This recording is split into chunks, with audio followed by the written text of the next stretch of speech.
Alright guys, welcome back to the video. So in this one we're going to be restoring my Stanley No. 5. Now this is just one of my Stanley No. 5s. Since I started getting into collecting these antique tools, I've actually ended up with about 6 of these. And I know that sounds like a lot, but I promise I've got plans for the future. This one is just kind of the most special of the group because it's got a really nice rosewood knob and tote, as well as this is the only one that I've been able to find that's been made in Canada. Now, as far as my hand plane collection goes, what I really want to do, my goal for it is to get to the point where all of my planes are stuff that has been made in Canada. As a Canadian, I just find that kind of cool. Now, it's nothing against the American-made stuff. It's not like it's lesser quality. It's just kind of cool to have tools that are made in the same country that you're from, especially when you're from somewhere like Canada, where we don't make a whole lot of stuff here. So it's one of those things, that's where my collection would like to go, and that's why this hand plane particularly is quite exciting for me. So as you can see from this plane, it's not really in rough condition. In fact, this is probably one of the best condition planes that I've seen come through my shop. I really didn't need a whole lot of cleanup or anything seriously done to it, and that is one of the things that's probably going to make a lot of people annoyed. But the important thing to remember here is that this is my tool. I don't plan to sell this hand plane to anyone. This plane is going to live in my shop for the rest of its life. So the fact that I'm going through here and sandblasting it and making it look a certain way is just making the tool personal to me. You know, this tool definitely did need, you know, a fresh coat of paint. The original Japanning was starting to chip off a lot. I did need a little bit of a cleanup, and so that's mainly what I'm doing here.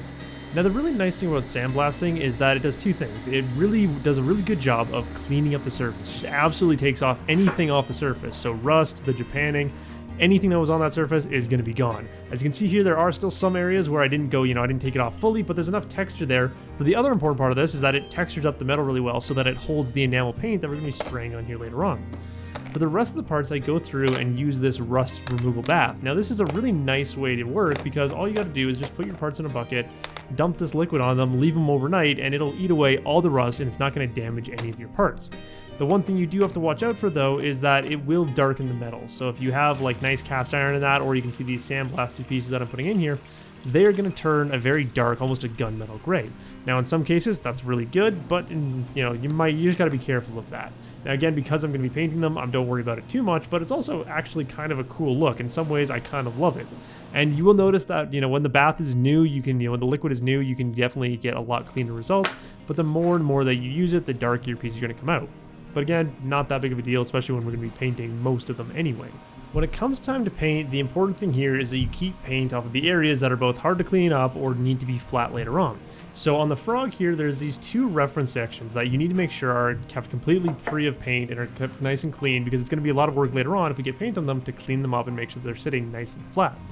Obviously, there's other parts like the threaded part that your brass adjuster knob goes on, as well as the lever adjuster that kind of adjusts the angle of your blade. You want to make sure that you keep these parts wrapped up so that you're not going to accidentally spray paint on them, because again, this is one of those things. I have the nice benefit of I use an airbrush for painting my tools, but if you're just using like a can of spray paint, it's very easy to overspray. So just going over and taping off the areas just means you're going to avoid as much as you can. Now, if you do get a little bit of overspray, you can always go back in with like a Scotch-Brite, something very delicate, and just touch up those areas.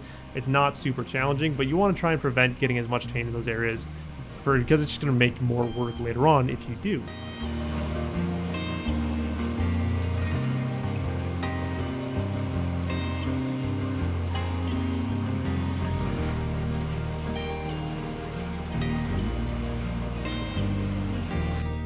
So like I said before, I use an airbrush for all of my painting. Now, I happen to have an airbrush because when I was younger, I used to build scale models that were pretty cool and all that. But I've had this airbrush sitting in my closet for years now and haven't really had good use for it until I got into working with these tools.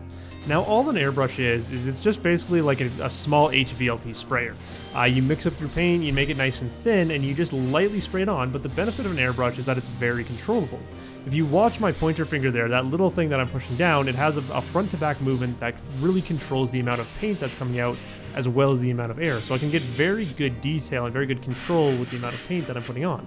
So again, in a case like this, it's not that big of a deal, but it does help me avoid flooding the areas with paint.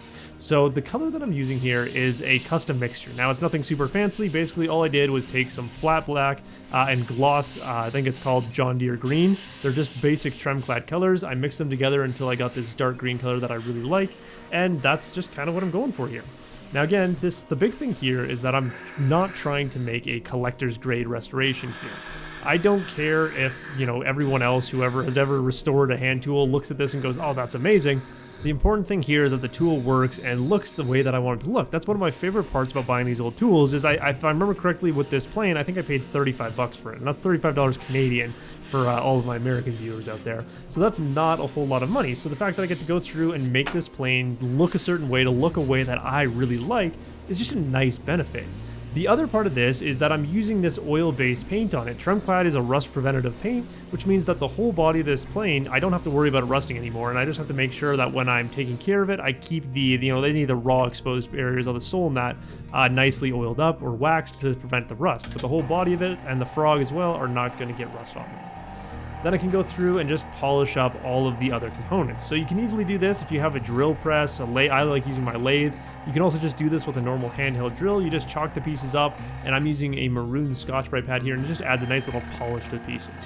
Now obviously you do have to be very careful because these pieces do grab onto these Scotch-Brite pads pretty easily, but all you're doing is just having a nice gentle touch and just letting the pad ride over the surface. You're not trying to grind down on anything, you're just holding the pad there and letting it brush over the surface, and this will add a nice polish to your both your brass and your steel pieces. If you really want to step it up, you can go through and use some Brasso on both your brass and your steel components, and that'll get it to a nice, really high shine. I like kind of this satin sheen that just the normal 3M pads are able to do. And the tricky part here is when you get to the adjuster knob is you really want to try and you want to massage that pad into all the little cracks and crevices. Now it can be kind of hard, and you got to be very careful with this again because you don't want to stick your fingers into the jaws of the lathe or the drill press or whatever. But yeah, it's just a matter of just lightly polishing all these components to bring back some of that original shine.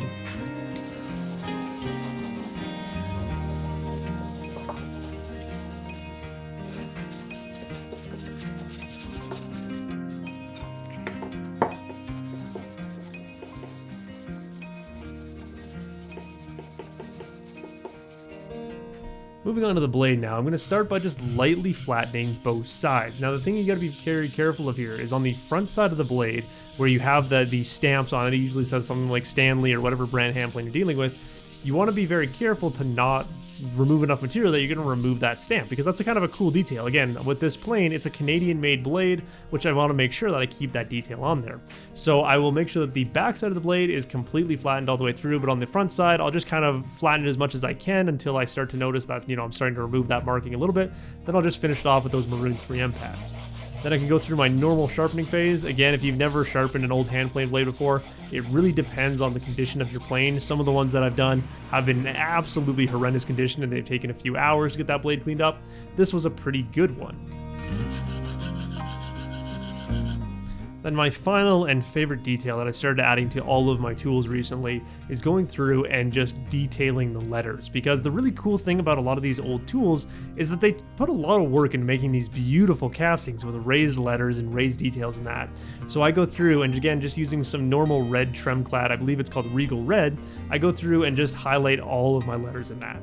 And so in the first pass you're seeing here, it does look kind of rough. There are areas where I spilled over, but I can always go back in with the same paint I used on the rest of the body and just touch up those areas. And again, if I ever screw everything up, big time on what, trying to paint over these letters, all I have to do is pull out the airbrush, hit the surface, and we're back to square one. So it's very easy and there's really no risk to doing it. And I just think it makes the plane look so much cooler when you have those numbers highlighted and, the made in Canada, the made in USA, whatever is on your plane. It just looks so cool having those extra details highlighted on there.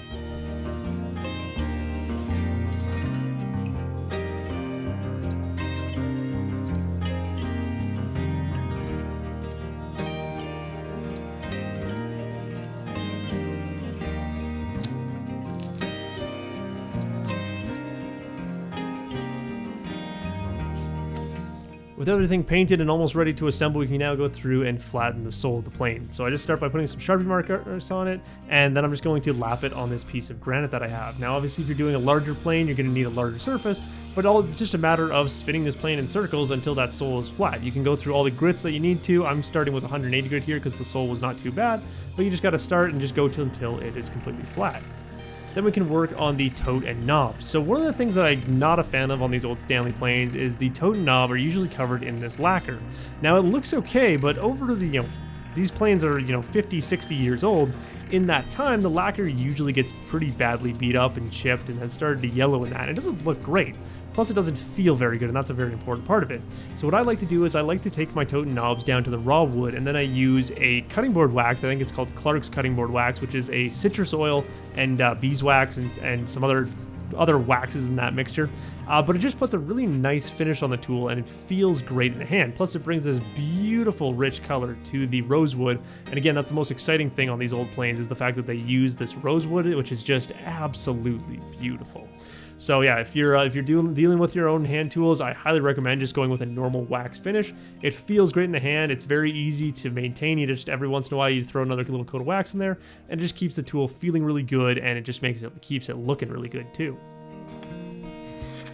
So onto the frog now. Again, it's very important that these areas are flat. Now the frog is one of those things that is kind of a bonus. You know, you don't have to go through and flatten it, but it will help support the blade just a little bit better. And from what I've read, again, it's one of those small touches, but it will help prevent some chatter from being in your blade if you're doing heavier cuts than that, or if you're doing really fine finessing work. So it's one of those things that just is a nice step up for your plane. You don't have to do this, but it is, again, a nice touch. So as we start to do the final assembly here, I just want to thank you guys for making it this far into the video. If you feel that I deserve it, please hit that like button and subscribe to this channel if you want to see more of these tool restorations. Also, let me know your thoughts. You know, what do you think about this tool? Do you like the way it looks? Is there stuff that I should have done differently? I'm still fairly new to this whole restoring of these old tools, so if I missed anything, feel free to let me know in the comments down below. I'm always looking to learn. But yeah, this was a really cool tool. Again, the most exciting part about this was just the fact that it was a made in Canada plane. So I was super excited to put it together, and I now actually have been using this plane for almost 2 months since I recorded this video. It's been sitting in the shop, and I've just been procrastinating putting these videos together. But this has been an amazing plane to use. I've been using it almost every day, and interestingly enough, I find myself favoring using this plane specifically over my $300 Veritas low angle jack, just because I find that the weight, the size, and all that of these smaller Stanley No. 5s, they're just a nice size of plane. They're very comfortable to use if you're doing smaller stuff. Obviously, on a lot of occasions, I do still go back to my expensive Veritas because it's an expensive Veritas hand plane, and it definitely does have some benefits. But for the majority of the work, when I just need to grab a hand plane to tune up the edge of a board or something, this Stanley No. 5 has just been absolutely beautiful to use. And I can actually get these really interesting, really nice hair-thin shavings that you're going to see in just a little bit here when we do our first few test cuts.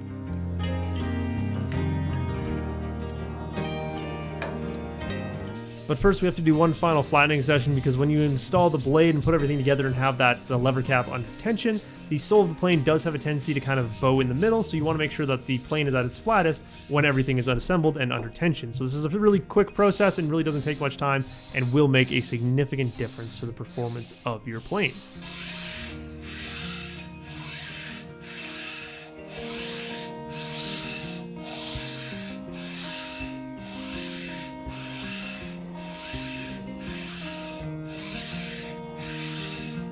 Then we can do a final wipe down with some wax. This is the same wax that I used on the totem knob. I use this on all parts of the tool. Again, this just adds in a nice level of protection, as well as helps the plane move a little bit smoother over the surface of the wood.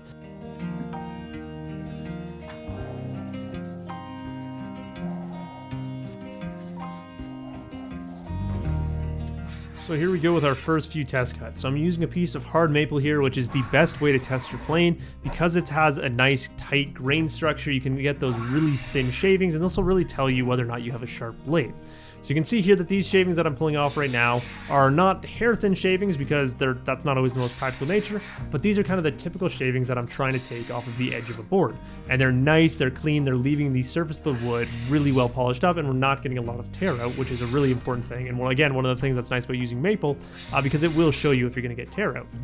So as always, guys, I do hope you enjoyed this video. This plane came together looking absolutely great, and I really hope you enjoyed seeing the whole process that goes into making one of these planes look the way that they do when you guys get to see them in my main videos.